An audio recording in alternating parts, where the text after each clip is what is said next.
سرایم خاک کفیم اوی حسین است.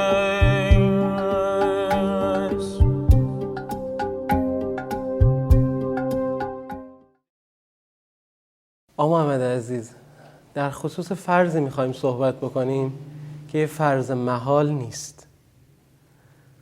فرض کنید یک روز مسابقاتتون تموم شد و خسته و کوفته میایید خونه.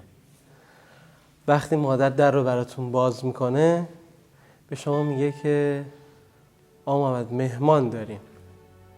شما وقتی از مادر میپرسید که مهمان کیه به شما میگه آقا امام حسین و حضرت ابوالفضل داخل پذیرایی روی مبل نشستن و منتظرن که شما رو ببینن و خودشون خواستن که شما رو ببینن. آقا شما رو میبینه و میگه محمدم خوش آمدی. شما آقا رو دیدی چی بهش میگی؟ والله اصلا نمیدونم با چی بگم. اصلا اون موقع فکر میکنم آدم زبونش قفل میکنه، یعنی اصلا قابل توصیف نیست، چون یه چیزیه که تو همیشه دوست داشتی، همیشه براش عزاداری کردی و الان یه اتفاقیه که از نظر من فکر میکنم خیلی نادر باشه، یعنی هیچ موقع اتفاقشو من تا حالا مثلا فکر نکرده بودم و فقط میدونم فکر میکنم که گریه میکنم الان. نمیدونم واقعا چی باید بگم. خب من خیلی از امام حسین و حضرت ابوالفضل و حضرت فاطمه درخواست میکنم، توی مسابقاتم خیلی صداشون میکنم و خیلی جا واقعا به داد من رسیدن، خیلی جا بهم کمک کردن و همیشه دوست داشتم که بتونم یه دونه فرد باشم که راهشون رو پیروی میکنم، بتونم یه فردی باشم که بتونم حداقل یه جایی بگم که آقا من این کار رو به خاطر امامم کردم، یه جایی بگم که آقا این کار واقعا لذت بخش بوده من. آقا رو ببینی ازش چی میخوای؟ هیچ دیگه واقعا چیزی نیست که بخوای. فکر میکنم ته دنیا چیزی که قرار نیست بعدش برات مهم باشه. دوست داری آقا امام حسین بهت چی بگه؟ ازم راضی باشه بس.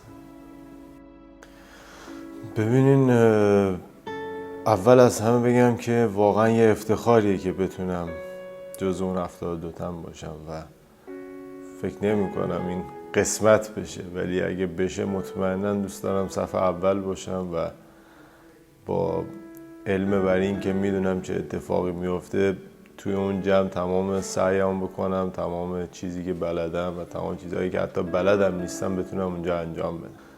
و بعد از 1400 سال همه آرزوی اینو داشتن که میتونستن تو اون شب باشن و به امام حسین کمک بکنن و منم مطمئنا از این قاعده مستثنا نیستم و یه افتخار خیلی بزرگیه که خود آقا ازت بخواد بگه آقا تو بمون، دیگه چیزی فکر نمی کنم مهم باشه.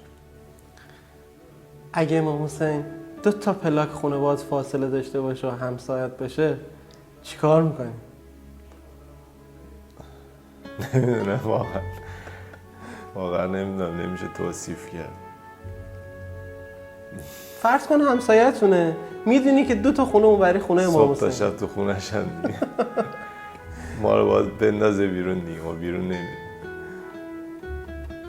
به عنوان سوال آخر برگردیم سکانس اول.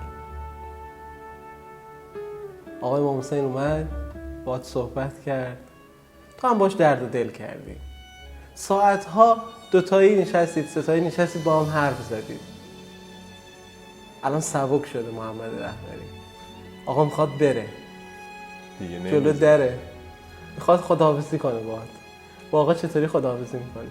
دیگه اگه بخواد بره سعی میکنم باش برم، حالا هر جوری شده، با فاصله 2 متری، فاصله 5 متری، ولی نمیدونم شاید خواب باشه، شاید قرار از اون موقعی که میگین خداحافظی از خواب بلند شم. نه واقعیه. فرض کن که اصلا واقعی سعی میکنم خداحافظی نکنم و همیشه به این امید داشته باشم که میبینمشون و هیچ موقع دوست ندارم حالا اون جمع تموم بشه یا اینکه اتفاقی بیفته که از هم خداحافظی کنیم. سعی میکنم حالا هر جوری شده دنبالشون باشم، یه دونه کوچکترین کاری هم انجام بدم برای من کار بزرگی.